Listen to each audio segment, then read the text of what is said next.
Baik, Assalamualaikum warahmatullahi wabarakatuh. Selamat siang dan salam sejahtera untuk kita semua.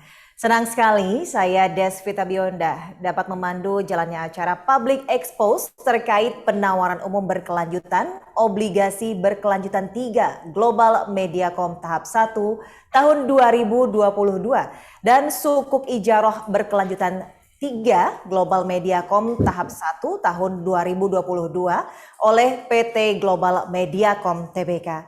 Yang kami hormati Bapak Haritanu Sudibyo selaku Direktur Utama PT Global Mediacom. Selamat siang Bapak. Yang kami hormati Direksi PT Global Mediacom Tbk. Yang kami hormati perwakilan dari masing-masing penjamin pelaksana emisi obligasi, yaitu Bapak Edward Lubis selaku Direktur Utama PT Bahana Sekuritas, Bapak Hadi Pranggono selaku Head of Investment Banking PT MNC Sekuritas, Bapak Edwin Sukri selaku Head of Investment Banking Capital Market PT BRI Dana Reksa Sekuritas, Bapak Jansen Poaler selaku Direktur dan Head of Investment Banking PT Sukor Sekuritas, dan Bapak Sandi selaku VP Capital Market PT Shinhan Sekuritas Indonesia, serta seluruh peserta yang kami hormati. Baik Bapak Ibu para hadirin sekalian, sebelum kita memulai acara pada siang hari ini, hendaknya kita memanjatkan doa bersama-sama agar acara pada siang hari ini dapat berjalan dengan lancar. Berdoa menurut kepercayaan masing-masing, dipersilakan.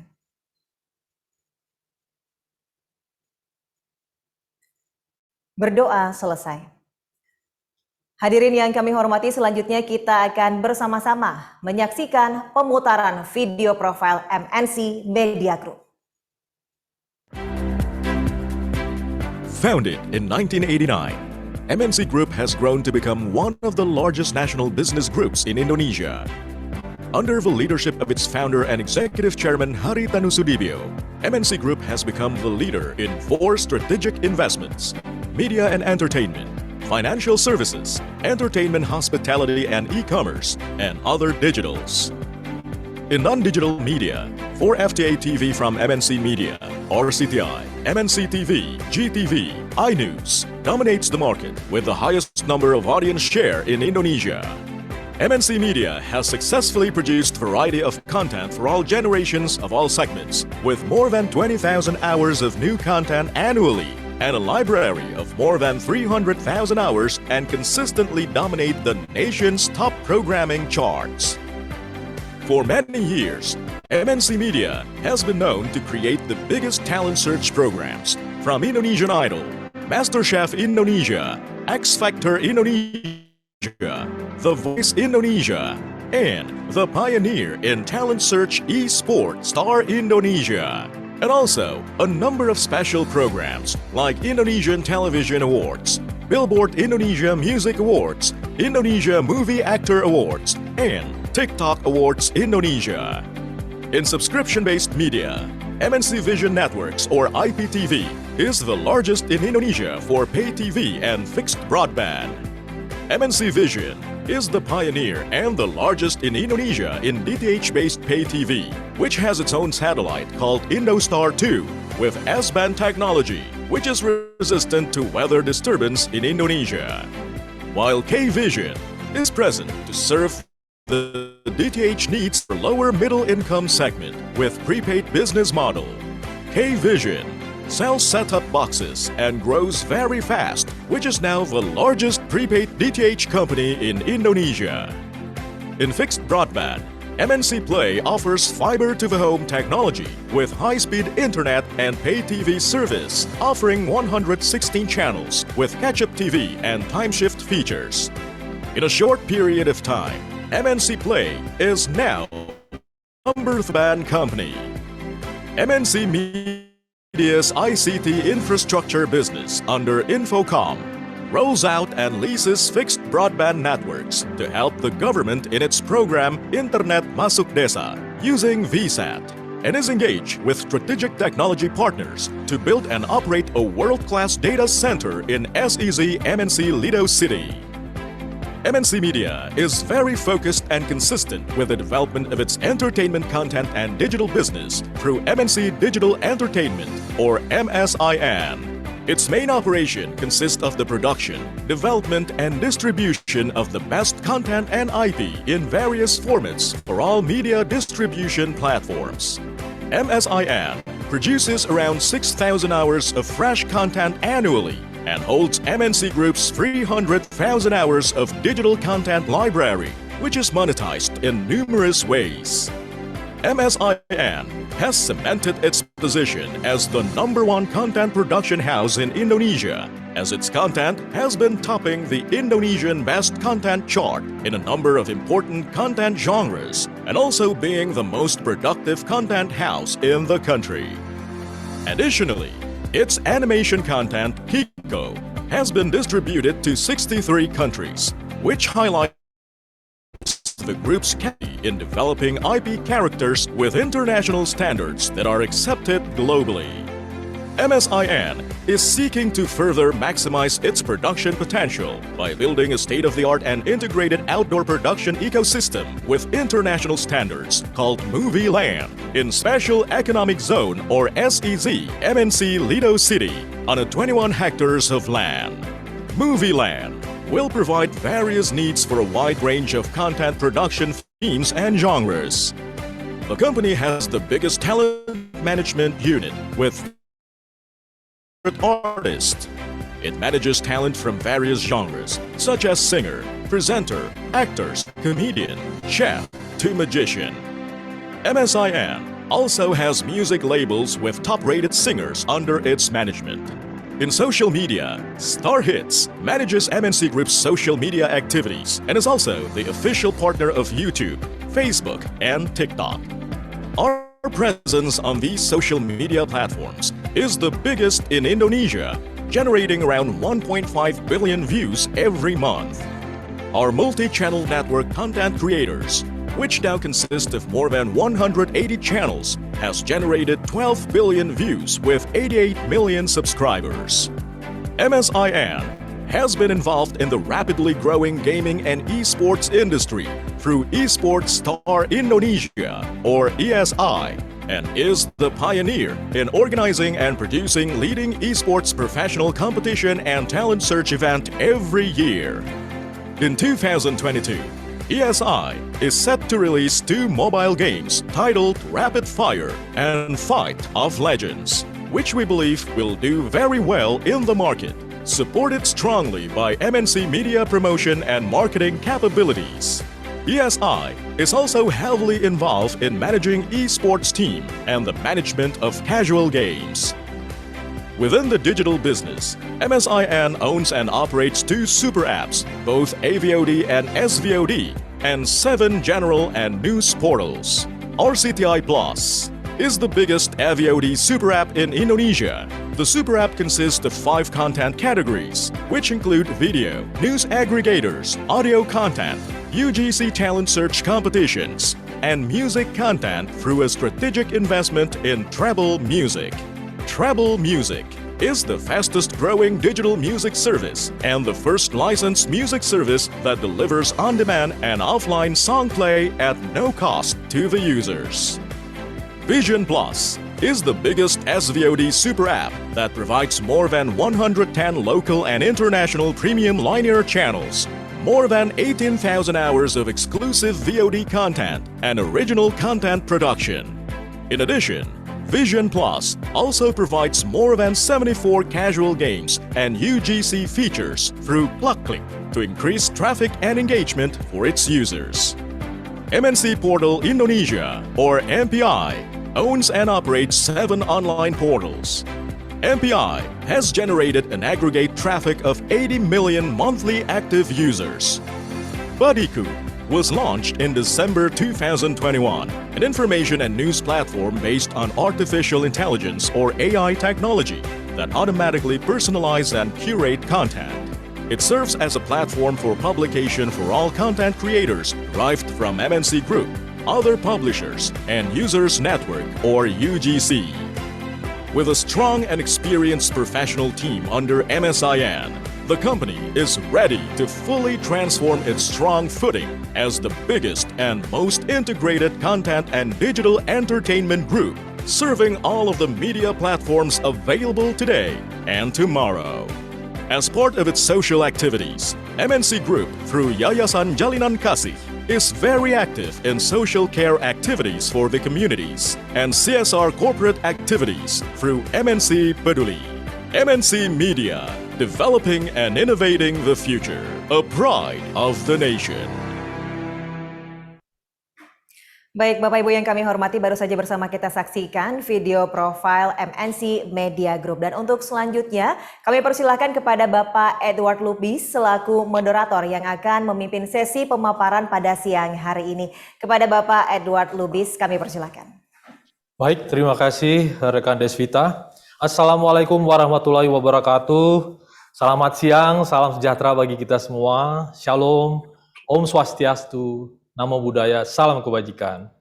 Pertama-tama saya ucapkan terima kasih atas kesediaan Bapak, Ibu, dan para hadirin calon investor. Perkenalkan, nama saya Edward Lubis, selaku moderator pada acara Public Expose terkait penawaran umum berkelanjutan, obligasi berkelanjutan 3, Global Mediacom tahap 1 tahun 2022, dan sukuk ijarah berkelanjutan 3, Global Mediacom tahap 1 tahun 2022 oleh PT Global Mediacom Tbk. Peserta yang kami hormati saat ini telah hadir di hadapan kami, yaitu founder dan tokoh utama sekaligus Presiden Direktur atau Direktur Utama dari PT Global Mediacom Tbk, Bapak Hari Tanusudibyo. Selamat siang Pak Hari. Selamat siang. Juga rekan-rekan penjamin pelaksana emisi obligasi dan sukuk, yaitu Bapak Hadi Pranggono selaku Head of Investment Banking PT MNC Sekuritas. Selamat siang Pak Hadi. Selamat siang. Selanjutnya, Bapak Edwin Sukri selaku Head of Investment Banking Capital Markets PT BRI Dana Reksa Sekuritas. Selamat siang, Pak Edwin. Selamat siang. Baik, dan tentunya Pak Jansen Poaler selaku Direktur PT Sukor Sekuritas. Selamat siang, Pak Jansen. Dan tentunya rekan kami, Bapak Sandi selaku Vice President Capital Markets dari PT Sinhan Sekuritas Indonesia. Selamat siang, Pak Sandi. Selamat siang. Baik, Bapak Ibu sekalian, para calon investor yang kami hormati, sebagai informasi PT Global Mediacom Tbk adalah grup perusahaan media yang terintegrasi dan terbesar di Asia Tenggara. PT Global Mediacom Tbk merupakan market leader dalam industri TV free-to-air, TV berlangganan, fixed broadband, dan tentunya bisnis digital lainnya. Mayoritas pendapatan perseroan dikontribusikan oleh dua lini bisnis utama, yaitu media berbasis konten dan iklan yang dikelola oleh PT Media Nusantara Citra Tbk atau MNCN, dan media berbasis langganan yaitu PT MNC Vision Networks atau IPTV. Dengan kekuatannya, kami meyakini perseroan adalah salah satu emiten yang sangat dinanti-nanti sebagai salah satu pilihan investasi menarik oleh calon investor.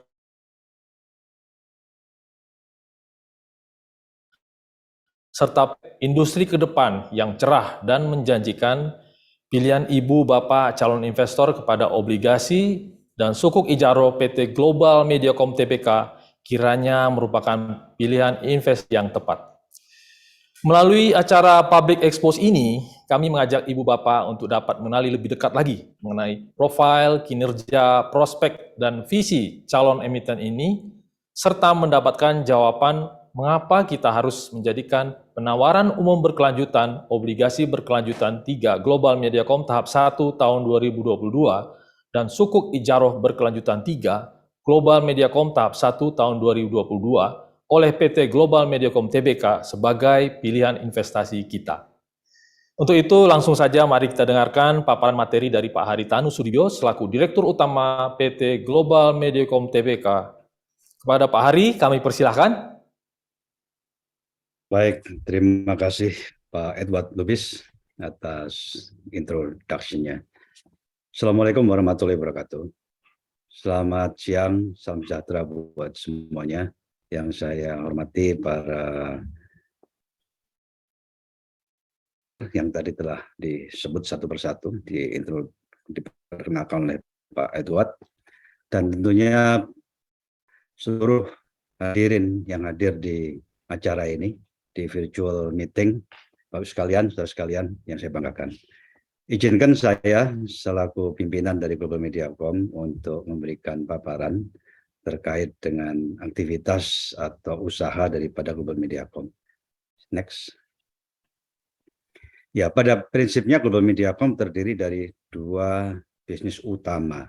Yang pertama yang paling kiri itu di bawah Media Nusantara Citra Tbk, itu adalah media berbasis iklan dan konten. Nanti akan saya jelaskan. Yang kedua sebelah kanan adalah subscription based media dan broadband yang berbasis langganan dan broadband. Di bawah Media Nusantara Citra ada MNC Digital, karena belakangan 3 tahun ini kami sangat aktif mengembangkan digital entertainment dan media. Next please. Ya, di bawah Media Nusantara Citra atau MNCN, saya singkat namanya MNCN, itu ada dua bidang usaha yang sama-sama penting. Yang sebelah kiri itu televisi, 4 televisi RCTI, MNC TV, JTV, iNews yang sangat dominan di para pemirsa, nanti saya jelaskan. Kemudian di sebelah kanan itu terkait dengan konten dan digital media dan entertainment yang juga sangat variatif, di video profile tadi bisa dilihat. Kemudian yang bawah itu adalah basis konten yang sangat besar juga yang dimiliki oleh grup. Berikutnya. Oke, terkait dengan MNCN as a group, satu kesatuan ya. 4 TV di bawah MNCN itu sangat dominan. Sebelah kiri atas dapat kita lihat audience share atau pangsa pemirsa itu mencapai 52,2%. Rata-rata tahun 2021 untuk prime time. Prime time itu yang paling penting ya, karena basis iklannya juga paling besar, basis pemirsanya juga paling besar. Jadi kami sangat dominan. Di bawahnya dapat dilihat juga konten yang kami produksi itu lebih dari 20.000 jam setahun. Ya, sangat besar sekali. Dan kemudian library-nya juga sudah lebih dari 300.000 jam. Kemudian kalau kita lihat tengah, itu adalah pendapatan MNCN by kategori, 3 kategori. Perlu saya jelaskan karena ini penting sekali. Yang pertama kategori by day part, prime time dan non prime time. Kita lihat 56% pendapatan itu dari prime time. Memang prime time itu yang paling dominan, saya jelaskan tadi. Non prime time itu 44%. Kemudian by ads type, tipe iklan dibagi 2, reguler dan non reguler. Reguler itu adalah iklan di antara konten. Jadi selama commercial break, jadi kalau kita lihat iklan di TV yang normal bisa 15 detik, 30 detik atau 60 detik, itu kontribusinya 76%. Nah, kami mengembangkan juga yang namanya non reguler. Itu adalah iklan yang sifatnya itu di dalam program. Seringkali kita sebut NTC, non-time consuming ad. Jadi tidak mengkonsum airtime. Itu bisa seperti built-in. Contohnya di dalam Indonesian Idol, di depan juri itu bisa ada gelas, ada iklan air mineral atau kopi. Ya. Jadi itu sangat baik. Kenapa? Karena tidak menggunakan airtime. Jadi kami mampu mengembangkan itu. Kenapa? Bisa karena programnya produksi sendiri. Kalau programnya beli, pasti tidak bisa. Kemudian by program juga sangat sehat. 82% dari iklan itu berasal dari program reguler. Ada 2 jenis ya, reguler sama spesial. Reguler itu artinya yang tiap hari ditayangkan. TV yang kuat pasti harus, bukannya pasti, harus program regulernya itu dominan dari sisi iklan.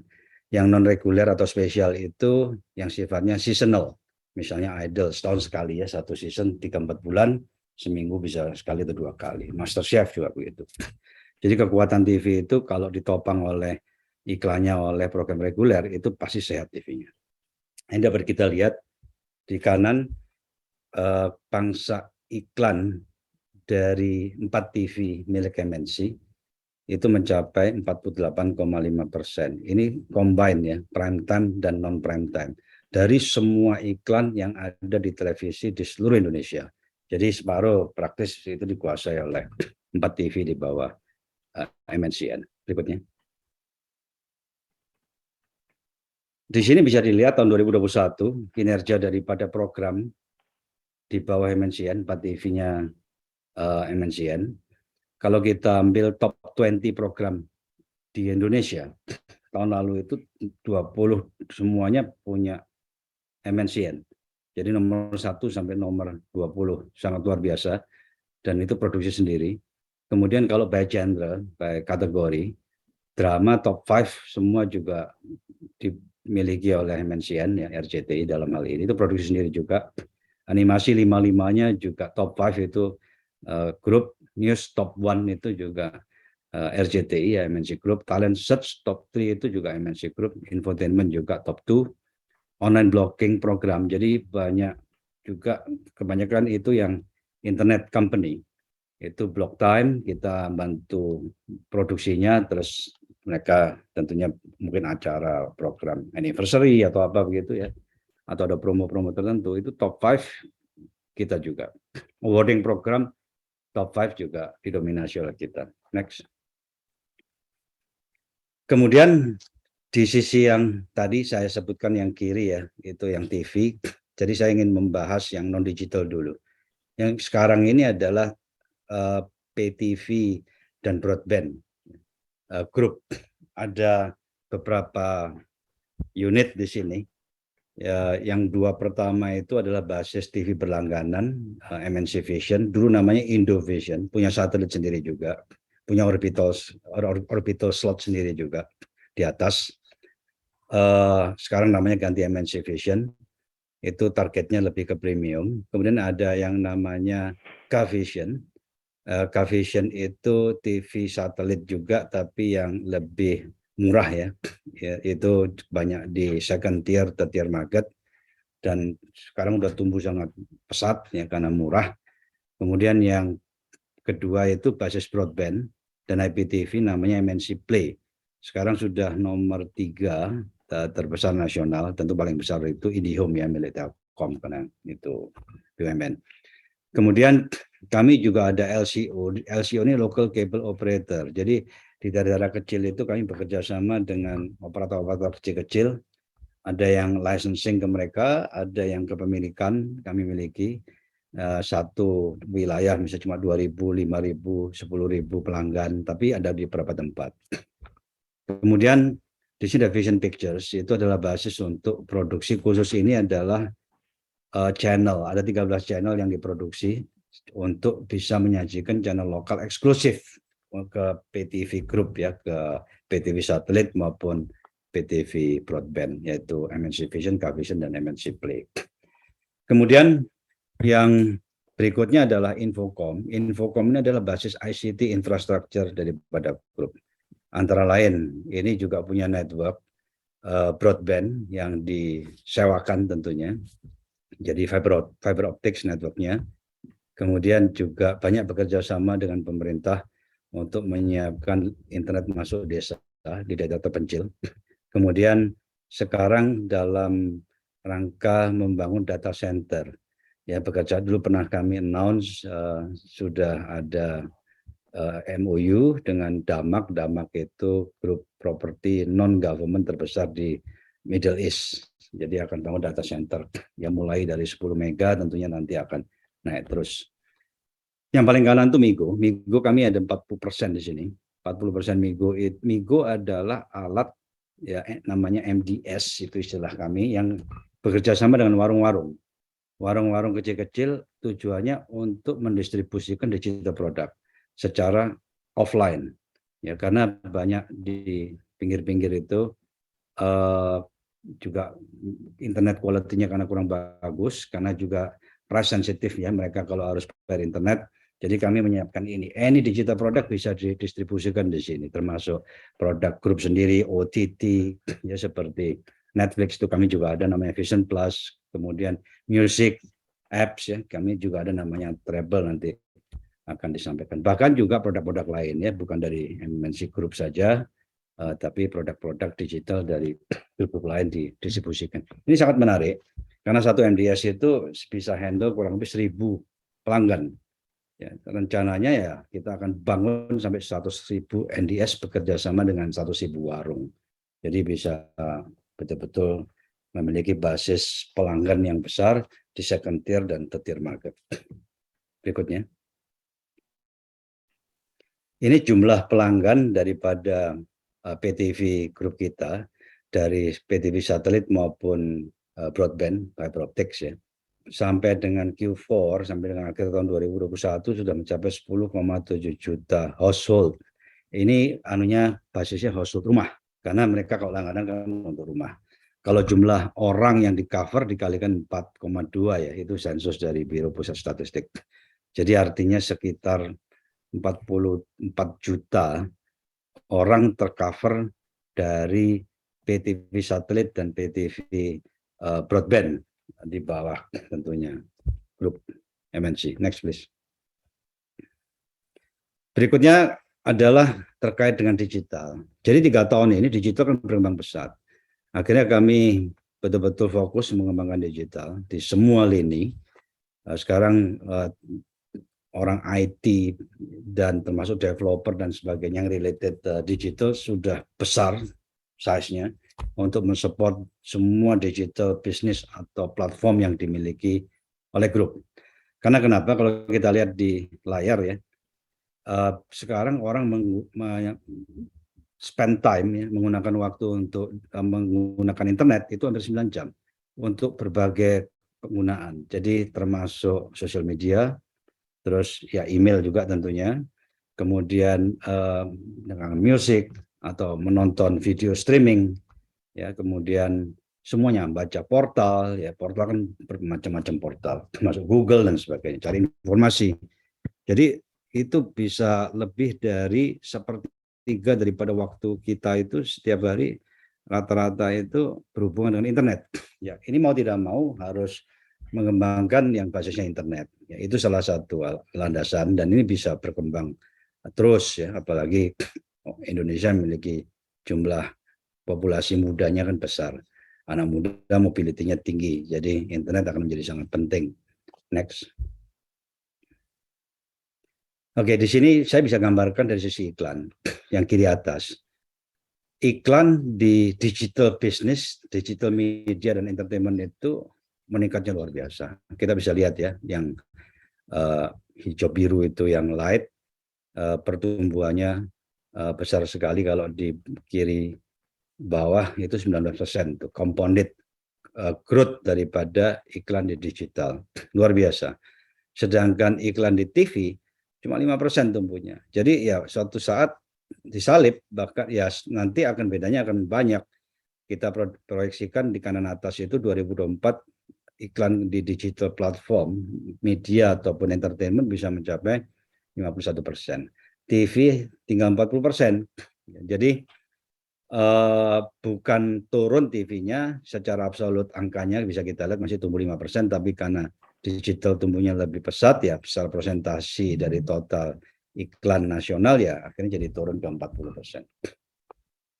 Kanan bawah itu adalah dari sisi media berlangganan, ya, termasuk broadband, PTV satelit dan OTT juga. Maaf, saya salah sebutkan. Untuk digital subscription tok saja dapat kita lihat pertumbuhan pelanggan digital subscription itu naiknya 30% per annum, sangat kencang. Ya, kalau dari dollar value-nya tumbuhnya 33% di kanan bawah ya, dapat kita lihat. Jadi intinya ingin saya garis bawahi di sini, baik yang basisnya iklan, any digital yang basisnya iklan itu tumbuhnya pesat sehingga mendominasi di market dibandingkan dengan non digital. Kemudian yang subscription dan premium base itu juga tumbuhnya sangat pesat, sehingga pada akhirnya akan mendominasi juga dibandingkan dengan non-digital yang basisnya premium atau subscription seperti PTV biasa. Itulah kenapa 3 tahun belakangan ini grup betul-betul fokus mengembangkan digital platform yang pada intinya yang basisnya iklan maupun yang basisnya premium. Next please. Oke, ini adalah basis digital yang sudah dimiliki. Dan memang luar biasa, banyak yang menawarkan kerjasama ya, karena memang masa depannya akan sangat luar biasa. Ada 4 pilar di sini digital. Yang pertama paling kiri itu konten dan IP. Kalau konten ini perlu untuk dua-duanya, dibutuhkan oleh non digital dan dibutuhkan oleh digital. IP karena produksi sendiri ya, jadi IP-nya basisnya besar sekali. Yang kedua dari kiri itu yang keterkaitan digital kita di social media, termasuk di label, termasuk di talent, nanti akan saya jelaskan juga semuanya. Kemudian setelah itu di gaming, e-sport juga sangat aktif. Grup yang paling kanan itu di super apps juga luar biasa, sekarang tumbuhnya pesat sekali. Nanti akan saya jelaskan satu persatu. Next please. Oke, di konten itu bukannya video. Kalau video besar, sebelah kanan atas dapat kita lihat digital content library kita itu 300.000 jam lebih. Dan produk itu akan tumbuh terus ya, karena produksinya kan berjalan terus. Kalau video klip pendek ya, short clip di sosial media, setiap hari itu grup mengupload 500 sampai 700 konten a day. Ya, jadi kalau sebulan bisa dibayangkan antara 15.000 sampai 21.000 a month short clips, video clip, dan dampaknya sangat luar biasa. Nanti saya jelaskan. Kalau artikel, produksi artikel di portal, nanti saya jelaskan juga portalnya apa saja. Itu ada 66.500 lebih artikel yang diproduksi oleh jurnalis-jurnalis kita. Jadi produksinya masif, bukannya artikel tapi juga short clip di sosial media maupun yang long form video ya, yang 300.000 itu library-nya. Tapi kalau produksinya 20.000-an setiap tahun. Berapa besar? Saya ingin menonjolkan yang utama saja. Di drama itu produksi market share kita 37%. Jadi bukan hanya tadi saya tunjukkan di kualitas ya, bahwa ratingnya tinggi, masuk semua top 20. Top 5 drama juga produksi MNC, tapi di kuantitas juga dominan, market share-nya 37%, padahal begitu banyak production house ya. Di animasi malah lebih besar lagi, market share-nya 56,5%. Jadi secara quality bagus, secara quantity juga besar. Kalau movie, karena memang bukan core daripada grup ya, karena nggak punya ini kan, cinema. Karena kalau biasanya produksi movie, kalau punya cinema itu lebih ada sinergi. Kalau enggak kan kita tergantung juga untuk slot-slotnya itu dari yang operator cinema. Kalau nggak ada slot bagus, movie nggak bisa ngangkat juga. Itu hanya 10 sampai 12 title. Reality program market share 48%, besar sekali. Infotainment 31%. Di sini ada originals, itu adalah konten premium yang diproduksi itu juga cukup besar setiap bulannya. Ini khusus untuk original content yang dibutuhkan oleh premium subscription super apps yang namanya Vision Plus. Nanti saya jelaskan. Next please. Oke, konten ini kemana? Konten ya bisa untuk semua ya. Jadi tadi sudah saya singgung bahwa konten itu good for non-digital maupun digital. FTA itu televisi, PTV, terus termasuk app, web, OTT, kemudian sosial media. Nanti saya jelaskan satu persatu, termasuk di Migo yang tadi saya sampaikan juga untuk mendistribut digital product offline, itu juga kita distribusikan melalui Migo. Next please. Sekarang IP, karena begitu besarnya produksi in-house, tentunya IP-nya kan punya kita. IP itu bisa dalam bentuk title, bisa dalam bentuk format ya. Format itu contohnya kita punya Hafiz Indonesia itu ya, setiap mau itu apa Ramadan kan, selama Ramadan kita ada program Hafiz itu anak-anak gitu. Kemudian script itu juga bisa jadi IP, karakter pun kalau animasi bisa jadi IP. Kita banyak karakter animasi. Ya, bagaimana monetize-nya ya bisa dilisensikan ke third party. Ya, ini yang kiri itu bisa contoh-contoh Ikatan Cinta, Putri Pangeran, Kiko itu karakter ya. Lisensinya itu bisa macam-macam. Luar negeri juga banyak yang beli IP dari kita. Nah, yang paling kanan ini yang sedang kita kembangkan. Karena kita punya library digital besar dan IP-nya juga besar, kita lagi memikirkan untuk mengembangkan IP kita ini ke NFT. Ya, NFT ini kan lagi booming. Kalau orang lain NFT buat dari nol, kalau kita ya tinggal ngambil dari IP yang dimiliki, termasuk karakter dan sebagainya, itu bisa kita kembangkan. Ya, ini akan menjadi bisnis baru, tambahan ya dari apa yang sudah ada. Ya, tidak perlu membuat sesuatu yang baru. Berikutnya. Ini yang paling menonjol sebetulnya, RCT Plus. RCT Plus ini super apps. Kenapa disebut super apps? Karena konten kategorinya itu macam-macam, bukan video saja, ada newsnya, ada audionya, ada hot itu home of talent, saya jelaskan, ada travel dan music apps. Jadi idenya begini, kalau kita lihat tadi iklan di digital kan meningkat, luar biasa pesatnya. TV kita ini sangat dominan. Nah, pada suatu saat viewing habit di TV itu kan akan mulai bergeser, ya tidak akan semua, tapi sebagian akan mulai bergeser ke streaming melalui internet, karena anak muda behaviornya kalau nonton maunya pakai mobile, ya dia nggak mau duduk gitu di sofa nonton TV secara statis karena dia mobility-nya tinggi. Sehingga kita buat RCTI Plus itu tujuannya untuk menampung kalau ada change in viewing habit, perubahan di kebiasaan menonton dari statis menjadi mobile, bisa ditampung di sini. Ya. Nah, makanya kita buat RCTI Plus. Di situ ada Video Plus. Video Plus itu sebetulnya digital version daripada televisi kita. Kita sebut Plus kenapa? Karena juga kita tambah konten-konten lain yang eksklusif, extended content. Jadi misalnya kalau produksi idol, nanti kita tambahin 5 menit atau 10 menit, ya behind the scene-nya kita upload di sini. Di samping yang dari TV pun juga bisa tonton di sini. Quiz, misalnya ada acara di TV, quiznya di sebelah sini. Kalau ada talent search seperti Idol, X Factor, votingnya di sini. Ya. Jadi trafficnya juga otomatis tinggi karena dapat traffic dari itu apa? Dari TV plus juga ada extended kontennya, Video Plus. Nah, kemudian kenapa disebut super apps? Karena bukan video saja, ada News Plus. Ya, News Plus itu satu hari kontennya ada 3.000 fresh artikel. Ya, fresh artikel yang terdiri dari konten portal kita, ada publisher lain, jadi ada kerjasama dengan publisher lain. Jadi ini seperti kayak Babe gitu ya. Dan juga ada UGC-nya. Jadi orang bisa upload juga konten misalnya anyone. Ya, makanya kita sebut citizen journalism. Kalau saya misalnya ada berita saya bisa upload. Nanti kalau ada revenue-nya kita profit sharing atau revenue sharing. News Plus.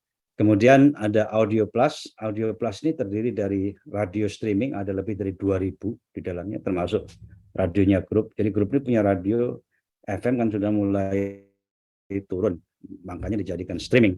Tapi bekerja sama dengan publisher atau radio lain, masih sampai 2.000 lebih, termasuk luar negeri. Kemudian ada audio series yang kita produksi sendiri, karena IP kita banyak, ya, cuma kita buat audio series seperti Ikatan Cinta. Itu kita edit, kemudian masuk di sini juga audionya. Kemudian ada podcast yang kita produksi sendiri juga. Ini tumbuhnya juga sangat pesat. Hot Plus itu home of talent. Ya. Kenapa ada ini? Kita ini sangat kuat di talent search. Sejak 2003 itu udah produksi idol, KDI.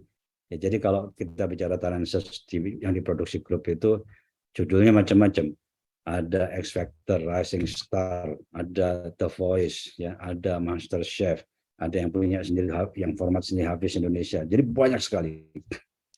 Sehingga Hot Plus ini singkatan dari Home of Talent, intinya adalah digital version daripada talent search. Ya, yang tadinya kita kuat di televisi, kita buat juga di sini. Dan sebentar lagi kita akan launch yang namanya Digital Voice of Indonesia, atau nama yang kurang lebih mirip-mirip seperti itu. Kemudian yang terakhir Treble. Treble ini adalah international music app. Jadi bukan Indonesia saja.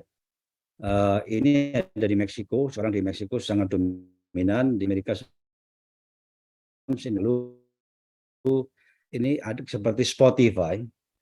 Tapi bisa mendengarkan offline, jadi ngirit, menghemat pulsa ya, menghemat internet, jadi bisa dengarkan offline, sehingga tidak terganggu dengan iklan juga kalau offline kan. Harus di-download dulu, kemudian dan ada fitur seperti apa Sasam gitu. Jadi kalau kita misalnya dengar radio di mobil, ada musik yang lagu yang enak gitu, nggak tahu judulnya, tinggal di tap aja, tap begini, dia download sendiri. Ya, jadi dia search sendiri. Makanya tumbuhnya cepat sekali. Sebentar lagi akan launch di luar negeri, di tempat lain, di Filipina, rencananya Filipina, Vietnam, terus Thailand juga berhasil. Jadi ya nanti akan seluruh dunia tentunya.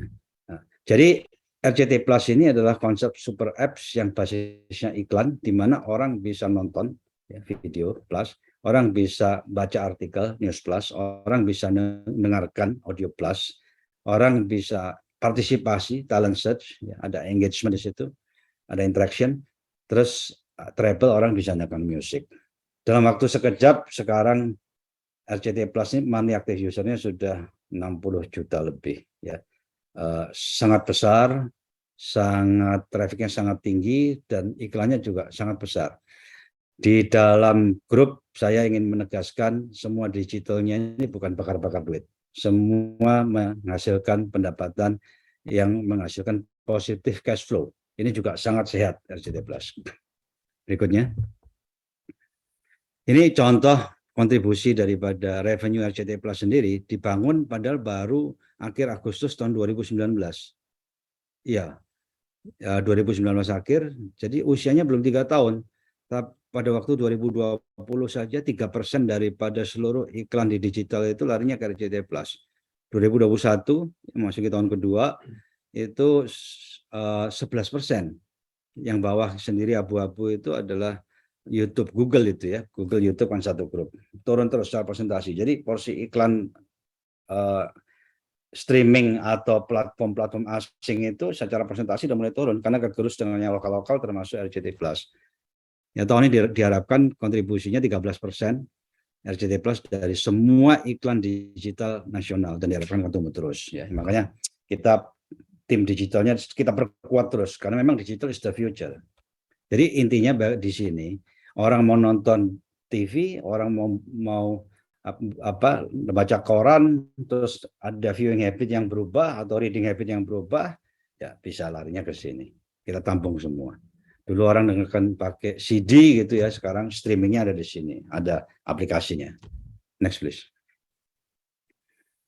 Vision Plus adalah super apps juga yang basisnya premium atau subscription. Idenya juga begini, latar belakangnya. Kita sangat dominan di PTV satelit dan broadband. PTV satelit yang paling dominan. Nah, masalahnya itu dari 40 juta lebih client base kita, ya karena hampir 11 juta pelanggan itu kan basisnya rumah, kalau orang kan 40 juta lebih. Kalau ada shift in the viewing habit yang untuk premium konten, jangan sampai ke tempat lain. Makanya kita siapkan Vision Plus. Nah, jadi Vision Plus ini isinya, next please. Semua yang ada di next ya. Lompat kayaknya. Ya udah dipindahin ya. Oke, semua yang ada di PTV satelit kita, channel-channel itu ada di sini. Makanya sini ada 110 plus linear channel.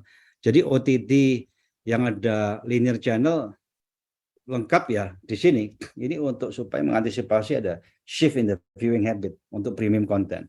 Tapi on top of that kita kasih juga yang eksklusif.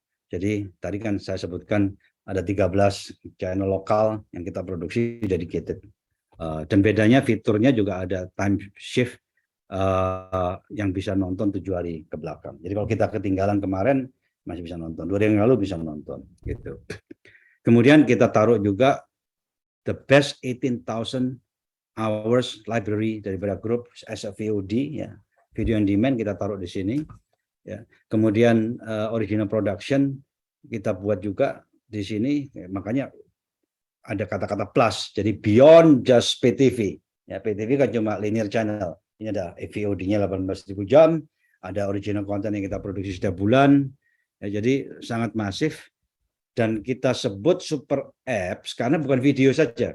Nah, di tengah itu bisa kita lihat juga memproduksi 74, bukan, kami memiliki 74 casual game. Ya.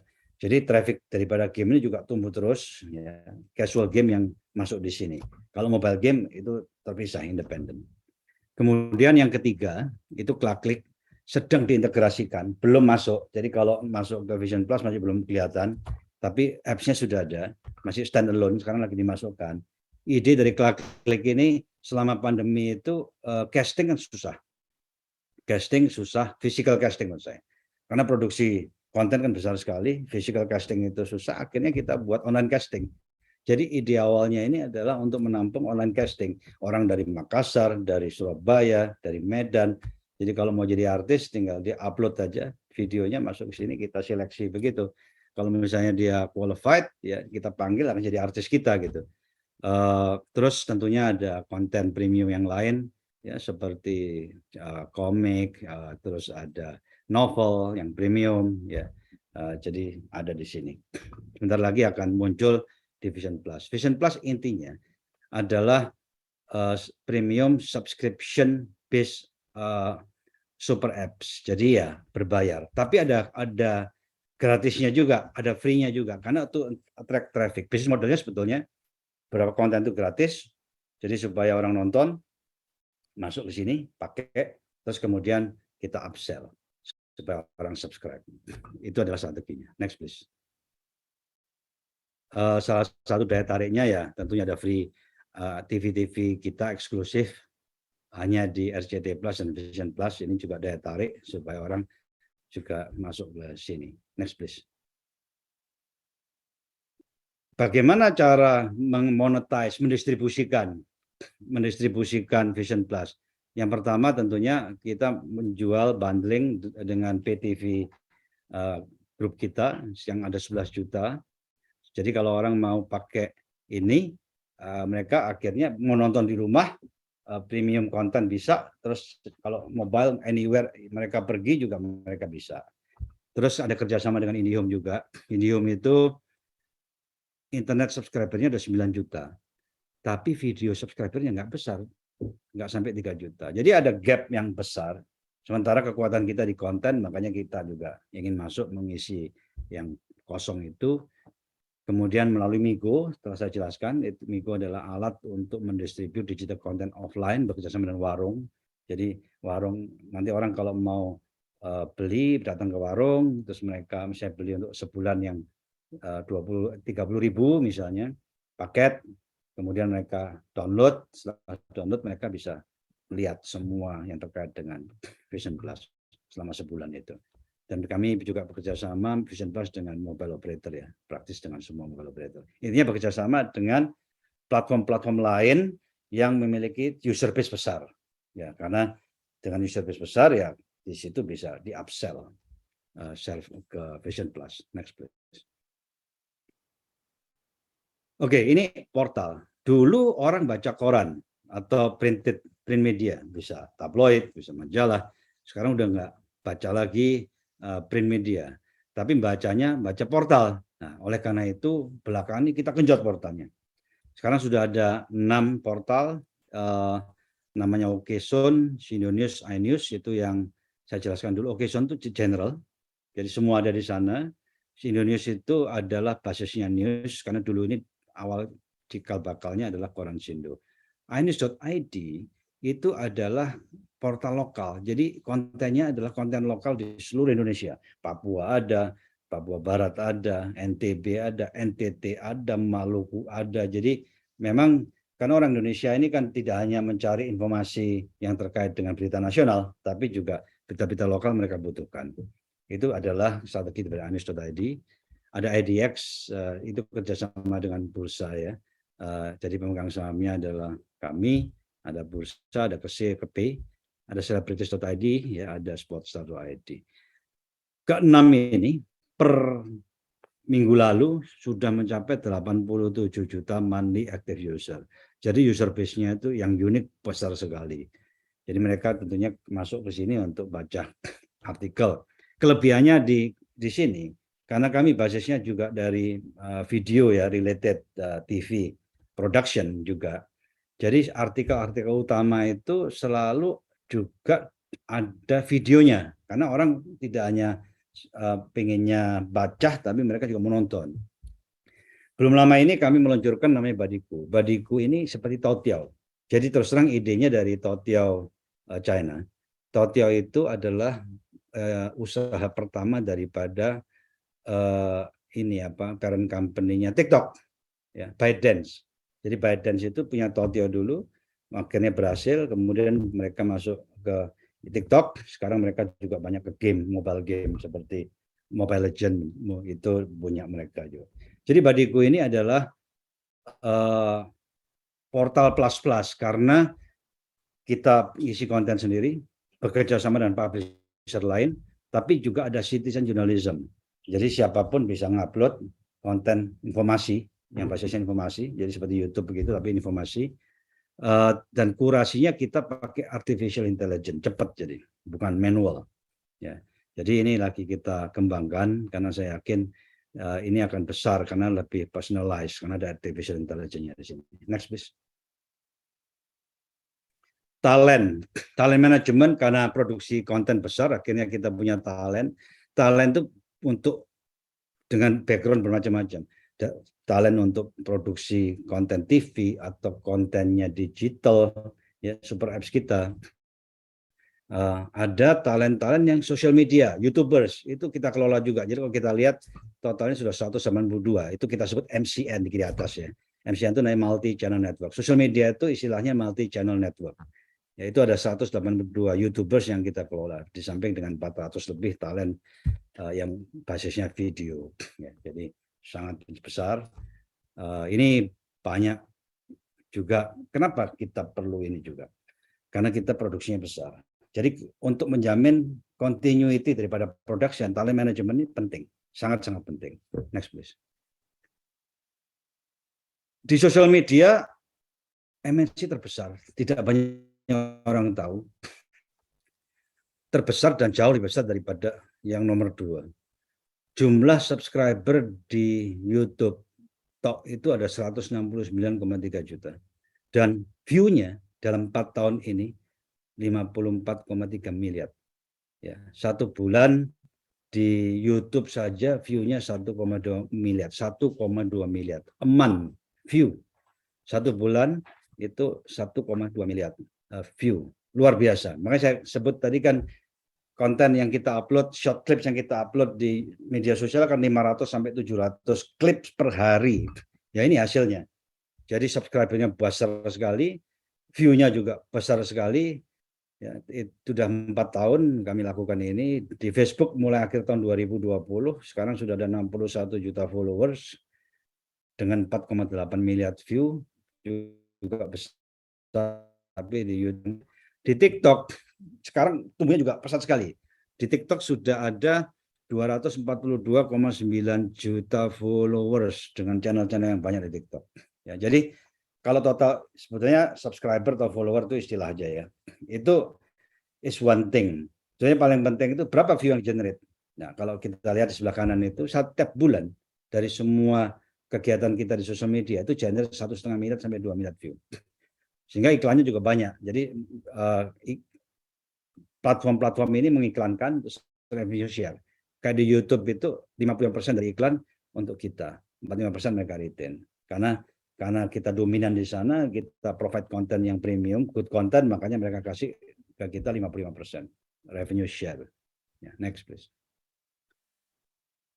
Mobile games ini awal muasalnya karena kita sering bekerja sama dengan Garena untuk Free Fire-nya dan juga dengan Mobile Legends ya, milik Montun itu miliknya ByteDance di professional competition untuk Free Fire. Kalau Mobile Legends itu untuk talent search. Jadi untuk buat tim, untuk create new team ya, e-sport team, dan sudah berjalan 3 tahun. Jadi pengalaman, kita punya timnya dan kita punya platformnya. Jadi kalau yang untuk TV kita pakai GTV, streamingnya kita pakai RCTI Plus. Makanya akhirnya kita putuskan kita punya mobile game sendiri. Dalam waktu dekat akan diluncurkan yang namanya Rapid Fire ya, dan namanya Fight of Legends. Sebetulnya saya yakin ini akan berhasil. Kenapa? Karena hal-hal yang dibutuhkan untuk membuat mobile game itu besar itu dimiliki. Pengalaman sudah ada, ya karena sudah mengerjakan dengan mobile game lain. Kemudian platform untuk showcase-nya juga sudah ada GTV dan RCTI Plus, dan tempat untuk promosinya juga sudah ada. Game itu kalau dipromosikan lewat medsos, media sosial.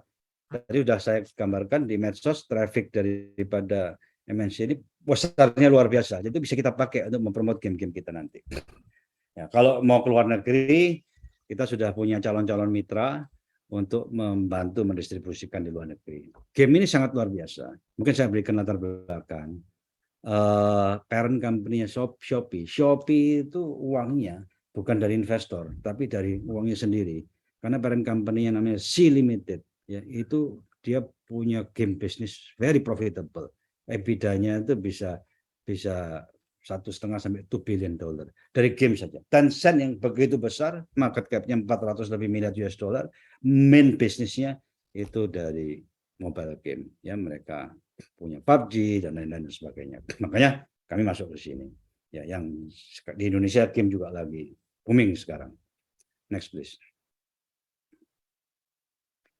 Movieland begini, perlu saya tambahkan, kita ini sangat kuat sekali di produksi, baik digital non digital. Tapi yang basisnya studio sementara ini. Kalau kualitasnya yang non studio base ya lumayan bagus, tapi tidak seperti Hollywood, tidak seperti Korea. Ya makanya kita buat Movieland, sudah mau jadi di Lido, tanahnya juga punya sendiri, ada 21 hektar. Jadi nanti kalau produksi movie, produksi drama, kualitinya tidak akan kalah sama Hollywood ataupun Korea, akan sangat bagus. Karena dibangun dengan kualitas seperti di sana. Ini contohnya ada middle backlot, nanti ada elite backlot, ada mentengnya, ada Eropanya, ada cafe-nya, ada restonya, terus ada macam-macamnya ya. Ini tidak untuk ditempati. Jadi seperti rumah gitu ada 4 wajah. Kalau syuting mau rumah model ini dari sini ngambilnya, kalau entrance-nya mau yang lain, 4 wajah yang berbeda-beda. Ya. Ini fasilitasnya end-to-end dari pre-production, production, post-production, sama ada dormitory-nya. Jadi nanti kalau produksi, tidak pulang pergi ini di Lido, jadi kurang lebih 1 jam. Jadi artis itu bisa fokus, ya bisa nginep di sana, 6 hari dalam seminggu mereka bekerja, weekend bisa pulang. Next please. Oke, next. Ini summary tentang laporan keuangan dari Global Mediacom. Kami sering menggunakan istilah global media. Meskipun COVID ya tahun 2021 itu tumbuhnya pesat sekali. Ya, revenue itu 13,97 triliun, 14 triliun. Yang untuk media company entertainment dengan revenue segitu sangat besar. Tahun 2020 itu 12,06 triliun, tumbuhnya 16%, top line ya. Dan tentunya kita tidak bakar-bakar duit ya. Meskipun digitalnya banyak, EBITDA naik juga ke 5,46 triliun, naik 14% dari tahun sebelumnya 4,79 triliun. Net income juga signifikan, naik 37%, 2,46 triliun dari 1,8 triliun tahun 2020. Debt to equity ratio juga makin turun ke 34% ya, karena ada laba yang signifikan, equity-nya kan tentunya naik. EBITDA coverage-nya itu 6,66 kali, meningkat signifikan dari sebelumnya 5,14 kali. Dan di Pevindo ratingnya juga improve, yang tadi cuma single A, sekarang sudah A+, ya, mudah-mudahan naik terus nanti bisa double A atau ya mudah-mudahan triple A, karena leverage-nya juga tidak terlalu besar. Saya rasa begitu yang dapat saya sampaikan, tapi yang jelas mungkin sebagai summary, di non-digital TV terbesar, PTV broadband juga terbesar, combine ya, konten juga terbesar. Kemudian di digital, di super apps juga terbesar, kemudian di social media juga terbesar, ya, jadi di konten digitalnya juga terbesar. Itulah kurang lebih MNC Media, dan sekarang sedang menjajaki juga ekspansi ke luar negeri, dan sudah tentunya melalui aplikasi-aplikasi yang memang bisa diterima, seperti Treble dari Music Apps itu kan sudah di Meksiko, udah tumbuh pesat. Mitra partner kami di Treble itu termasuk Televisa. Televisa itu media kami terbesar dari Meksiko. Ya, jadi cara mengembangkannya seperti itu. Nanti ke Filipina juga cari mitra media company di Filipina. Nanti ke Thailand juga cari media company sebagai mitra di Thailand. Di Vietnam juga begitu, di Brasil begitu. Jadi dengan cara begitu tumbuhnya akan sangat cepat karena bisa disinergikan. Contoh, ini sudah masuk yang ke minggu ketiga di acara dahsyat di RCTI. Itu sudah ada treble chart, ya, music chart. Jadi itu bisa disinergikan seperti itu. Jadi kalau media company yang angkat, pasti trafficnya bisa cepat tumbuh. Terima kasih atas perhatiannya. Tentunya tidak bisa mengcover semuanya. Nanti tentunya terbuka tanya jawab. Dan berikutnya tentunya yang terkait dengan detail daripada bond dan suku ini. Selamat siang, terima kasih. Wassalamualaikum warahmatullahi wabarakatuh. Baik, terima kasih Pak Haritanu Sudibyo atas paparannya yang luar biasa, sangat komprehensif, singkat padat untuk mengenal profil, kinerja, dan prospek serta visi dari Global Mediacom Tbk.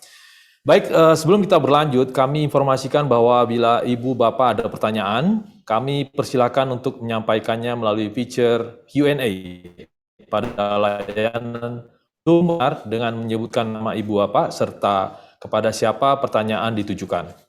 Selanjutnya pertanyaan nanti akan kita bacakan pada sesi tanya jawab di akhir sesi ini. Baik, kita lanjutkan. Kita akan mendengarkan paparan struktur obligasi dan sukuk ijaroh yang akan dijelaskan oleh Bapak Hadi Pranggono dari PT MNC Sekuritas. Silakan Pak Hadi. Terima kasih Pak Edward. Baik, selamat siang Bapak Ibu, calon investor yang terhormat. Izinkan pada kesempatan kali ini kami dari JLU untuk menjelaskan struktur penawaran dari obligasi dan suku ijaroh PT Global Mediacom Tbk pada siang hari ini. Next slide, please. Baik, berikut ini adalah para lembaga profesi penunjang pasar modal yang mendukung penerbitan obligasi dan suku ijarah ini. Pertama adalah Joint Lead Underwriter atau para penjamin pelaksana emisi yang terdiri dari PT MNC Sekuritas, PT Bahana Sekuritas, PT BRI Dana Reksa Sekuritas, PT Sukor Sekuritas, dan PT Sinhan Sekuritas Indonesia. Untuk konsultan hukum adalah konsultan hukum Yusuf Indra Dewa dan Partners. Adapun akuntan publik adalah KAP Kanaka Puradireja Suwartono. Notaris adalah Bapak Aulia Taufani SH. Adalah PT Bank Rakyat Indonesia Persero Tbk, dan lembaga pemeringkat adalah PT Pemeringkat Efek Indonesia atau Pevindo. Next slide, please. Baik, Bapak dan Ibu calon investor yang terhormat, berikut ini adalah detail dari indikasi struktur penawaran umum obligasi dan suku ijaroh berkelanjutan 3 Global Mediacom tahap 1 tahun 2022. Penerbit efek adalah PT Global Mediacom Tbk. Jadi keseluruhan target dana obligasi dan suku ijaroh dari penawaran umum berkelanjutan yang ketiga ini adalah masing-masing untuk obligasi adalah sebesar 1,3 triliun rupiah dan untuk suku ijaroh adalah dengan target sebesar 900 miliar rupiah. Dan dari seluruh POB yang ketiga ini, pada hari ini yang akan ditawarkan adalah obligasi dan suku ijaroh tahap 1 dengan jumlah pokok 700 miliar rupiah untuk obligasi dan 500 miliar rupiah untuk suku ijarohnya. Efek ini tentu telah mendapatkan pemeringkatan efek ya dari PT Pevindo dengan rating single A+ untuk obligasi dan juga single A+ syariah untuk suku ijarohnya. Adapun untuk jangka waktu atau tenor, baik untuk obligasi ataupun suku ijaroh tahap 1 ini, masing-masing akan ditawarkan dalam 3 seri, yaitu seri A 370 hari, seri B untuk 3 tahun, dan seri C dengan tenor 5 tahun. Pembayaran kupon tentunya adalah triwulanan dengan sistem 30-360 hari kalender. Dan terakhir, penawaran obligasi dan suku ijaroh ini adalah at par atau 100% dari jumlah pokok obligasi atau 100% dari jumlah sisa imbalan suku ijaroh. Boleh slide selanjutnya?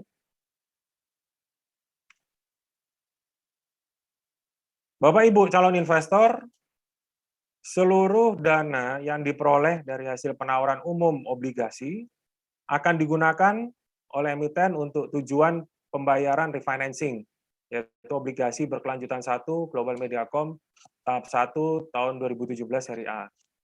Adapun untuk yang dana diperoleh dari suku ijaroh akan digunakan untuk 2 hal. Yang pertama sebesar 213 miliar 50 juta akan digunakan untuk pelunasan suku ijarah berkelanjutan 1 Global Mediacom tahap 1 tahun 2017 seri A.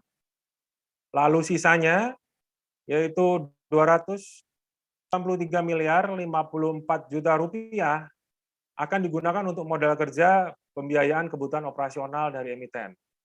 Antara lain, namun juga tidak terbatas untuk seperti gaji karyawan, pembayaran utang usaha, pembiayaan kegiatan operasional, ataupun hal-hal operasional lainnya. Saya rasa demikian paparan tentang indikasi struktur ini. Terima kasih. Selanjutnya saya kembalikan kepada moderator.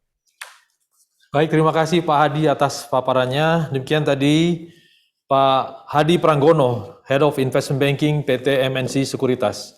Selanjutnya kita akan ikuti paparan terkait pertimbangan investasi yang akan disampaikan oleh Bapak Edwin Sukri dari PT BRI Dana Reksa Sekuritas. Silakan kepada Pak Edwin Sukri. Terima kasih Pak Edward. Selamat siang para calon investor yang terhormat. Berikut adalah beberapa hal yang dapat menjadi bahan pertimbangan investasi bagi para calon investor untuk berinvestasi pada obligasi berkelanjutan 3 Global Mediacom tahap 1 tahun 2022 ini, dan juga sukuk ijarah berkelanjutan 3 Global Mediacom tahap 1 tahun 2022. Yang pertama, perseroan memiliki posisi terkuat dalam media non-digital dan juga media digital di Indonesia, didukung dengan sumber daya terbesar, skala ekonomi, dan tim manajemen yang sangat berpengalaman. Yang kedua, sejalan dengan pertumbuhan pasar periklanan digital di Indonesia, maka perseroan mempercepat pertumbuhan operasi digitalnya untuk memanfaatkan tren tersebut. Yang ketiga, sebagai produsen konten yang mapan di Indonesia, MNC Media menambah kapabilitasnya untuk meningkatkan baik dari segi kuantitas maupun kualitas produksi kontennya melalui pendirian Movieland.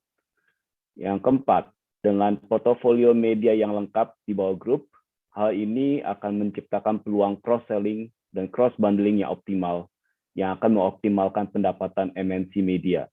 Dan yang terakhir, tentunya terkait dengan peringkat, perseroan telah memperoleh peringkat single A+ dengan outlook stabil dari Pevindo. Terima kasih, demikian pemaparan dari saya. Selanjutnya, saya kembalikan kepada Pak Edward selaku moderator. Terima kasih Pak Edwin Sukri selaku Head of Investment Banking Capital Markets dari PT BRI Dana Reksa Sekuritas. Selanjutnya kita dengarkan paparan mengenai jadwal penerbitan yang akan disampaikan oleh Pak Jansen Poller dari PT Sukor Sekuritas. Silakan Pak Jansen. Selamat siang Bapak Ibu investor sekalian. Terima kasih Pak Edward. Kita akan memaparkan mengenai indikasi jadwal dari PUB, obligasi, dan sukuk ijarah 3 Global Mediacom tahap 1 tahun 2022. Penawaran awal adalah hari ini, tanggal 3 Juni, sampai tanggal 16 Juni 2022. Pernyataan efektif OJK direncanakan didapat pada tanggal 23 Juni 2022. Penawaran umum atau book build up, penawaran umum dijadwalkan pada tanggal 24 sampai 28 Juni 2022. Penjatahan direncanakan tanggal 29 Juni 2022. Pembayaran oleh investor direncanakan tanggal 30 Juni 2022. Distribusi tanggal 1 Juli 2022 dan pencatatan efek atau listing pada tanggal 4 Juli 2022. Next slide. Berikut adalah kisaran kupon dari obligasi dan imbal jasa untuk sukuk ijarahnya. Untuk tenor 370 hari seri A, yaitu 8,0% sampai 8,5% per tahun. Untuk seri B 3 tahun, 9,5% sampai 10,0% per tahun.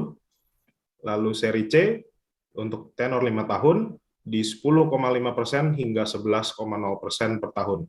Demikian pemaparan dari saya kembalikan ke Pak Edward untuk menjalankan lanjut acara. Terima kasih. Terima kasih Pak Jansen. Menarik sekali ada 3 tenor tadi, 370 hari, 3 tahun dan 5 tahun dengan kupon yang sangat menarik dari masing-masing tenor. Demikian tadi Pak Jansen Poller selaku Direktur dan Head Investment Banking PT Sukor Sekuritas. Baiklah, kita memasuki sesi yang terakhir, yaitu sesi tanya jawab. Ini penting, yang akan dipandu oleh Bapak Syandi dari PT Sinhan Sekuritas Indonesia. Kepada Pak Syandi, kami persilahkan. Terima kasih Pak Edward. Selamat siang Bapak Ibu calon investor. Untuk sesi Q&A ini kami sudah menerima cukup banyak pertanyaan yang disampaikan. Namun mengingat keterbatasan waktu, kami mohon maaf yang sebesar-besarnya jika tidak semua pertanyaan dapat dijawab pada sesi ini. Untuk pertanyaan akan saya bacakan 2 pertanyaan terlebih dahulu. Pertanyaan ini ditujukan kepada Bapak Hari Tanusurbio selaku Direktur Utama PT Global Mediacom. Yang pertama, melihat potensi digital di Indonesia yang terus berkembang dan segala hal yang telah dilakukan oleh PT Global Mediacom, di mana letak potensi terbesar dari kontribusi pendapatan digital perseroan. Yang kedua, bagaimana pendapat Bapak mengenai roadmap dari treble music di Indonesia? Dan apakah treble music dapat bersaing dan mengungguli Spotify sebagai pemain musik streaming yang ada saat ini paling banyak digunakan? Silakan Pak Hari Tanusurbio untuk memberikan penjelasan. Baik, terima kasih. Potensi terbesar RCT Plus.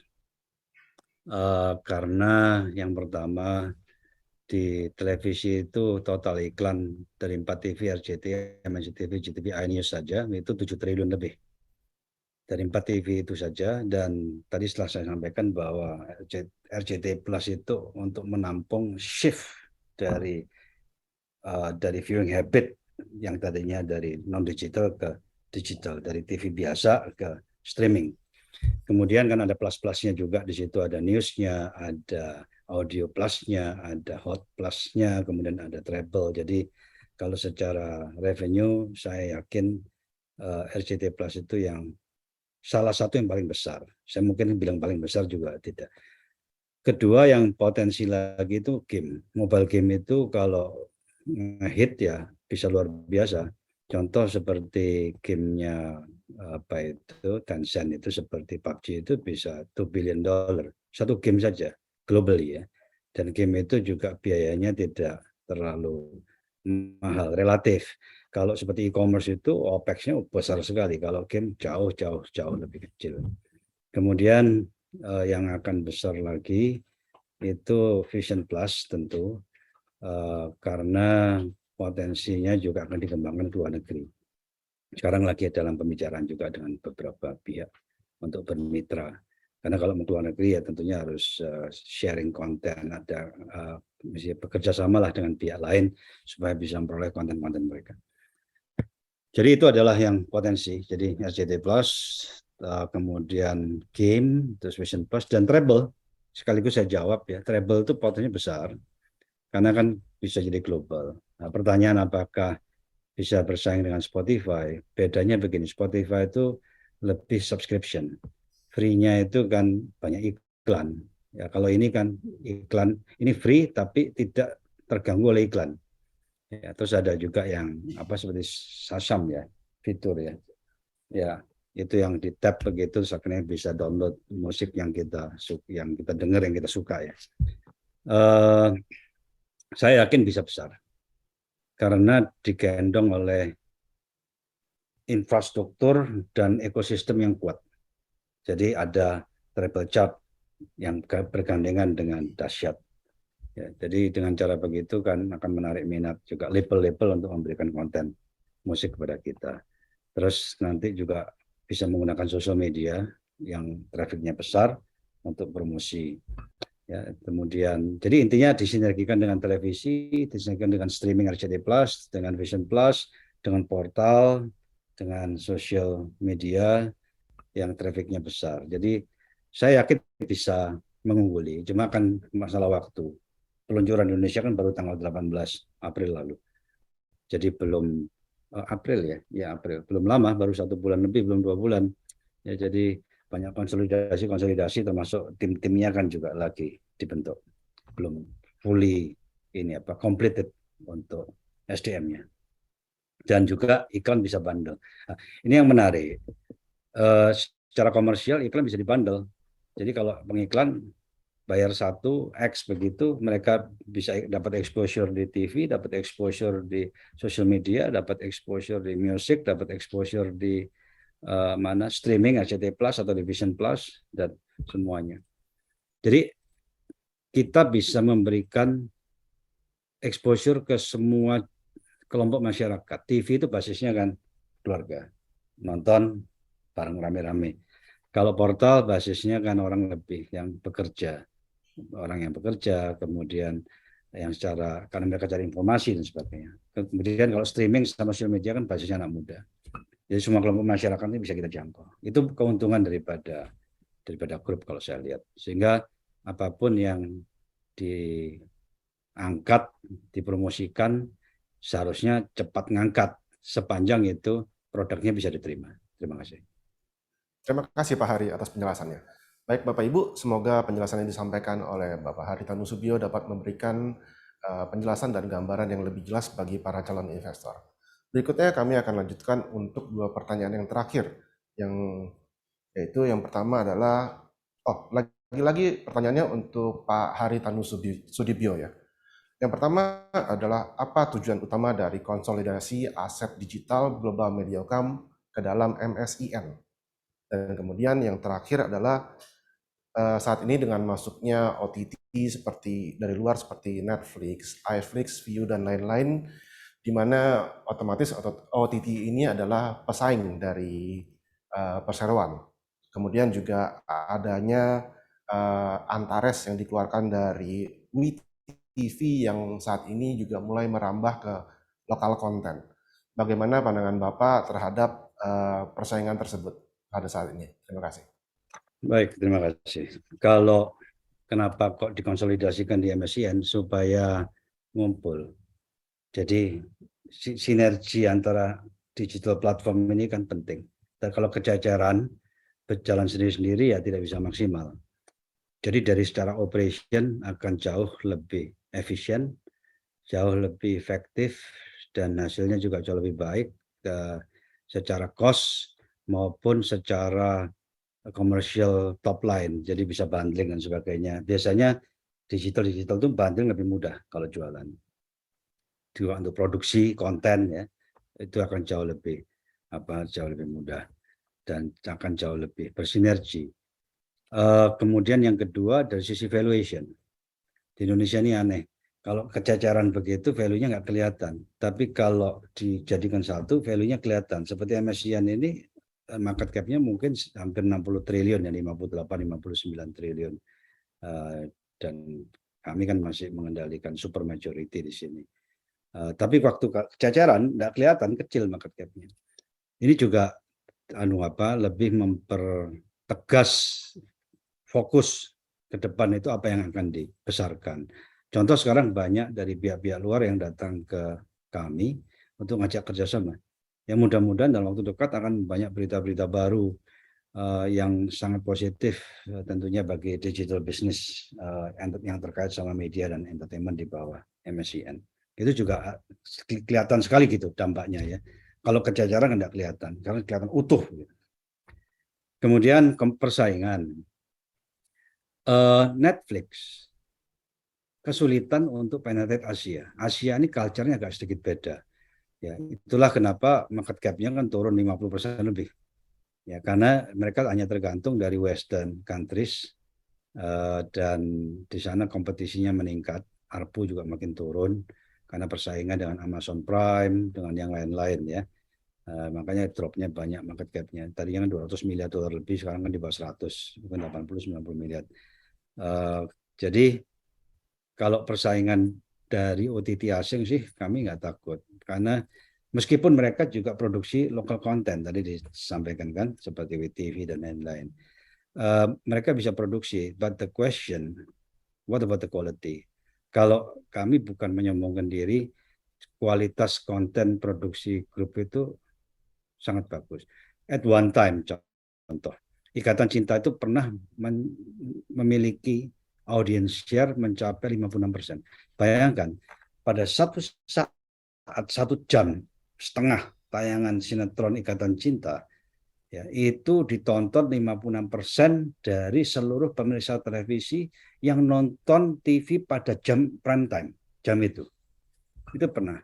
Ya, tapi ini kan sudah berjalan lama. Ikatan Cinta itu diluncurkan kalau nggak salah 19 Oktober tahun 2020. Ya, jadi udah lama sekali sehingga ya nggak mungkin bertahan terus. Tapi kan ada ya program lain dan seterusnya. Hanya saya ingin mengatakan bahwa kualitas produksi kami itu sangat-sangat baik. Ya, jadi seperti WTV, Netflix juga produksi lokal dan sebagainya.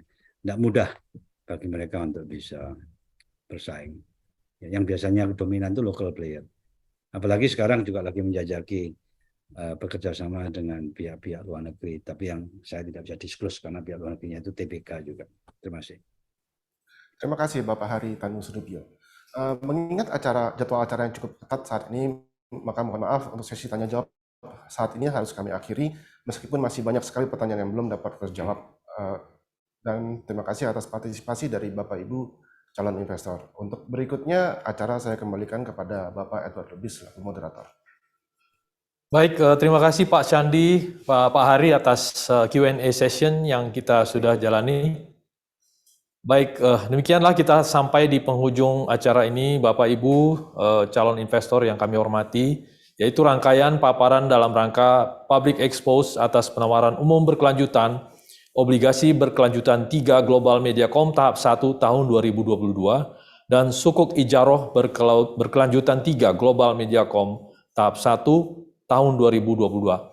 Kami berharap dengan pemaparan yang kami sampaikan ini, obligasi dan sukuk ijarah dapat menjadi pilihan investasi bagi Bapak dan Ibu calon investor. Dan terakhir atas kehadiran dan partisipasi Bapak Ibu calon investor hadirin yang kami hormati, saya selaku moderator dan Direktur Utama dari PT Bahana Sekuritas mengucapkan terima kasih. Acara kami kembalikan ke rekan Desvita. Baik, terima kasih kami ucapkan kepada Bapak Edward Lubis. Baik Bapak Ibu yang kami hormati, demikianlah rangkaian acara Public Expose terkait penawaran umum berkelanjutan obligasi berkelanjutan 3 Global Mediacom tahap 1 tahun 2022 dan sukuk ijaroh berkelanjutan 3 Global Mediacom tahap 1 tahun 2022 oleh PT Global Mediacom Tbk. Terima kasih kami ucapkan atas waktu dan kehadiran para hadirin sekalian. Saya Desvita Bionda selaku MC pada acara hari ini undur diri dan mohon maaf apabila terdapat kekurangan maupun perkataan yang kurang berkenan selama berlangsungnya acara pada siang hari ini. Akhir kata, selamat sore dan wassalamualaikum warahmatullahi wabarakatuh.